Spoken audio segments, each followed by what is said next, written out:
Before I dive into what happened, here's a bit of background about me. I'm Kira. Let me tell you, nothing hurts more than betrayal by your own family. I wouldn't wish this experience on anyone. From a young age, my parents instilled in me the values of kindness and generosity. They were wonderful, compassionate people, so naturally, I grew up always ready to help others. Unfortunately, my willingness to help often led to me being taken advantage of, and I didn't take steps to stop it. That all changed with the biggest betrayal of my life, involving my husband, Archer, and my stepson, Seth. I met Archer at work. I was an excellent student in college and landed a great job after graduation. Yes, the job pays well, but I won't disclose how much. Archer worked at the same company, being the son of the owner, Josh, who was also my ultimate boss. Josh mentored me, frequently saying, "I can see that you are a great worker, Kira. That's one of the reasons I offered you the job years ago. You far exceeded my expectations." Thank you so much, Josh. Your guidance made all the difference. You remind me of my parents who died shortly before my graduation. I know, Kira. I'm so sorry you lost them so early. Sometimes I wish Archer were a bit more like you. He never really focused on the business. He just likes to boast about owning a company and having lots of money. I wish he'd become more responsible, especially for Seth's sake. Maybe you can help him mature. I'll try my best, Josh. Honestly, I was relieved to know you approved of our relationship. I feared you might reject me. You're good for him, Kira. That's what worries me. I hope he changes and becomes worthy of you. Josh never had a great relationship with his son, and after dating Archer, I saw why. While Archer was charming and loving towards me, he wasn't kind to everyone else. He had little respect for his father and a very casual relationship with Seth, who looked up to him more as a friend than a father. When I first met Archer, he was quite the womanizer, so I kept my distance. Seth was born from one of his flings, and his mother gave up her parental rights when Seth was 5. She wanted nothing to do with either of them. Archer often brought Seth to the office and left him with me. Seth and I bonded deeply, and eventually, Archer and I started dating and got married. Archer appreciated me and often said, "I'm so glad I found an amazing woman like you. Most women I dated were after my money, but you're different. You've spoiled me and even taken responsibility for Seth." Why wouldn't I, Archer? Seth is like my own son. I know I can't have kids, but I'm glad to have found a son in Seth. You two have given me a great family. I can't believe you've taken on all of Seth's expenses. Dad won't promote me, so I can't earn as much. I'm so happy you help us maintain our lifestyle. Seth gets everything he asks for, and it makes me so happy. Looking back, I should have seen the warning signs. Archer married me mainly because I was willing to take full financial responsibility for Seth. He didn't earn much from the company since he wasn't fit for a high position, and whatever he did earn went towards maintaining his posh lifestyle. He didn't want anyone to know he wasn't as wealthy as he appeared. My income allowed him to place all the responsibility for Seth on me while he enjoyed his lifestyle. Despite this, I was happy to care for Seth and Archer. Seth and I were close, and I never saw him as a stepson, but as my own. He adored and loved me, and that was enough for me. One day, when Seth was 13, he came to me with a heartfelt request. "Kira, I really want to call you Mom. Would you be okay with it? I've been thinking about it for a while now. You're the only mom I know. My own mom abandoned me, but you didn't." "What are you saying, Seth? I would be so happy for you to call me Mom. You are my son in every way. I have never thought of you as a stepson. You are my child. Of course you can call me Mom. I never thought I would deserve this title, so I never asked you to call me Mom. You are the only one who deserves this title. In fact, I was hoping you would like to adopt me. My mom terminated her rights long ago, so you can easily adopt me if you want. As much as I love Dad, you are doing everything for me anyway." "Oh my God, I would love to adopt you, Seth. You have no idea how long I've wanted this. I'll talk to Archer and start the process. You don't have to worry about anything." It turned out Archer already knew about Seth's wish. He was the one who suggested the adoption. I was elated that they thought I deserved to be Seth's mom, even legally. Little did I know, this was all a ploy to trap me and my money. Like the loving and trusting person I was, I went along with it. Seth, Archer, and I were living like a happy family. But as Seth grew older, his true colors became more evident. I was paying for his school, his car, his extracurricular activities, and even giving him an allowance. I didn't mind spending on him. while his father spent all his money on himself. I never cared about these things, but one day, my perfect world came crashing down. Josh passed away after battling cancer for 2 years. Surprisingly, he left the company to me, believing Archer was incapable of managing it. Seth and Archer received $3 million each. They seemed satisfied with their inheritance, unaware of a secret clause Josh had included in his will. He had suspicions about how Archer and Seth truly treated me, and he was right. I soon discovered that Archer was having an affair. He had been cheating on me with a friend for years. The worst part was that Seth supported the affair. The texts I found between them were shocking. I overheard their conversation one day. "I'm so glad you found someone worthy, Dad. Your girlfriend is such a fun woman. I really like her. You have so much fun together. She's nothing like Kira."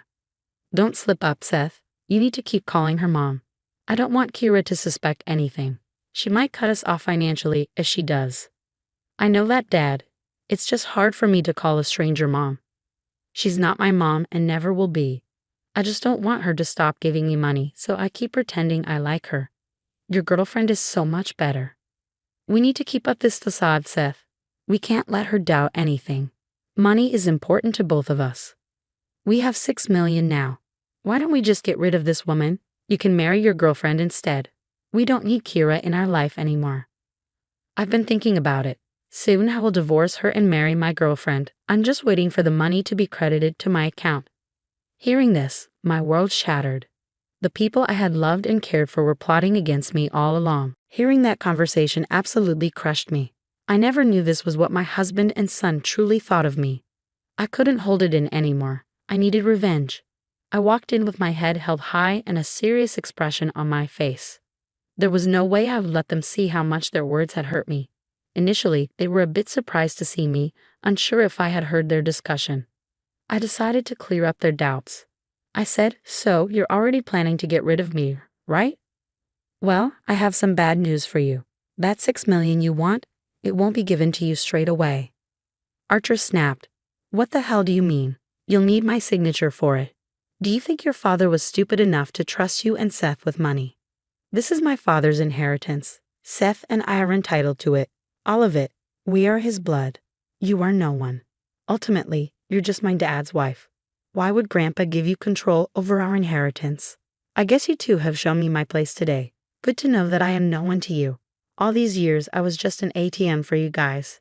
It might sadden you to know that your grandpa granted you an inheritance only if I think you should get it. After I give my signature to the estate manager, he'll transfer the money to you." No, that's not possible. Dad would never do that to us." "Why don't you actually read the will properly to see what it says?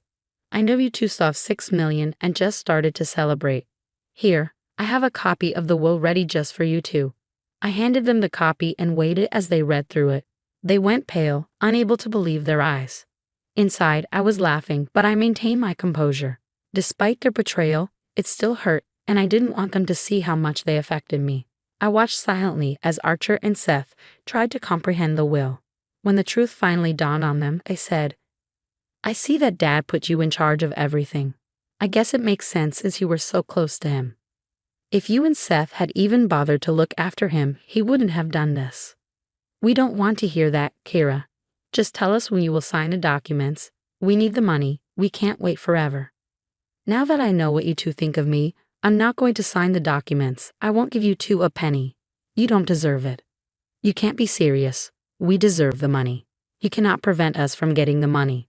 This is our right." "I can do that. You do not have absolute rights over the inheritance. The will is very clear. However, if you still have doubts, you can talk to Josh's lawyer and find out. That will make things clear, won't it?" "Don't worry, we'll find out soon enough. I don't believe a word that comes out of your mouth. Once we get the money, Dad won't have to stay married to you anymore, and I don't have to call a stranger Mom." Hearing that made my heart bleed. After years of loving Seth, he saw me as a mere stranger. I had stayed in a loveless marriage only because of Seth, whom I considered my son. His betrayal was the worst. I had no words left for them. I let them proceed with their plans. I didn't want to stay married to Archer or take care of Seth any longer. The next morning, I went about my day as usual. I went to the office and took over the work Josh had left behind. He trusted me with his business, and I intended to make him proud. But I hadn't forgotten what Archer and Seth were planning, so I made plans to teach him a lesson. I contacted 2 lawyers and prepared the necessary documents. Once Archer and Seth realized what they had done, I would present them with these documents. It was only a matter of time. It took a week for Archer and Seth to figure out that the will was rock solid. They absolutely needed my signature to get their part of the inheritance. So they changed their tune quickly. They waited for me at home before I could return from work. Once I walked in, they scrambled to apologize.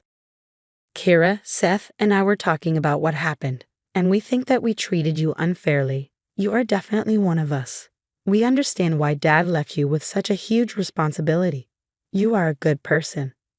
Yeah, we were being stupid. With Grandpa's death and everything, emotions were high.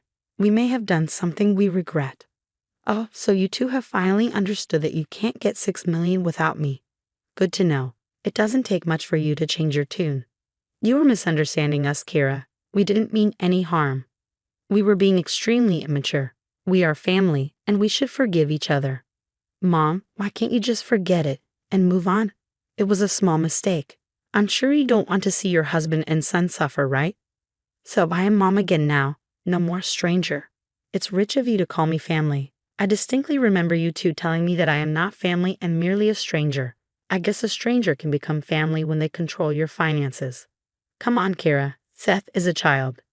He made a mistake. Yes, I shouldn't have cheated on you, but it was a one-time thing. I ended things with her today. It will never happen again. Please forgive us. Let's move past this and start afresh. At that point, I knew it was time to reveal the decisions I had made.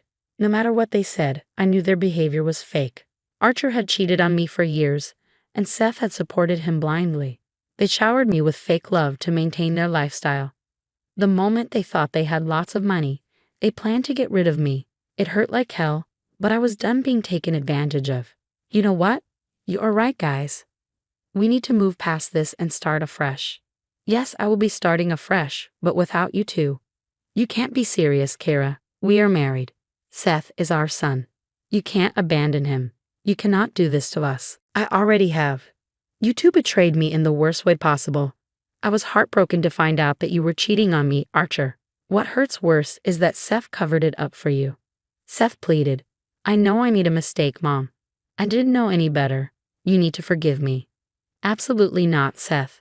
I'll never forgive either of you. In fact, here are some things that I have already done. I handed them a folder. I have filed for divorce. The folder contains the divorce papers and an eviction notice. You have 1 month to vacate my house. I'm done being exploited. Seth and Archer looked extremely panicked when they saw the papers. Archer started to shake while Seth had tears in his eyes. No, those emotions were not from losing me. They were just anxious that I wouldn't give them the inheritance, and they were right. They said, You can't divorce me, Kira. I won't allow it. What about my inheritance? What will happen to that? You need to sign it over to me. I'll never provide my signature on the inheritance papers. You 2 don't deserve mine or Josh's money. He knew exactly what kind of money grabbers you are. So he put that clause in his will. He was right about you 2. Now that I know your true faces, I'll never put my signatures on those papers. Mom, please don't do this. We need that money. You're going to abandon us. Dad doesn't work a good job, and neither do I. How will we get by without an inheritance? You're kicking us out, but we have no place to go. Seth and Archer started to beg me to give them the inheritance, but neither of them even tried to stop me from leaving. That was the final blow for me. I gave them a piece of my mind and left them crying in their living room. I won't go into the details of what I said. It was very strongly worded and came from the bottom of my heart. Even thinking of what they had done still hurts me, but I stayed strong and didn't sway with their tears. A month passed after that, and Seth and Archer were forced to leave the house.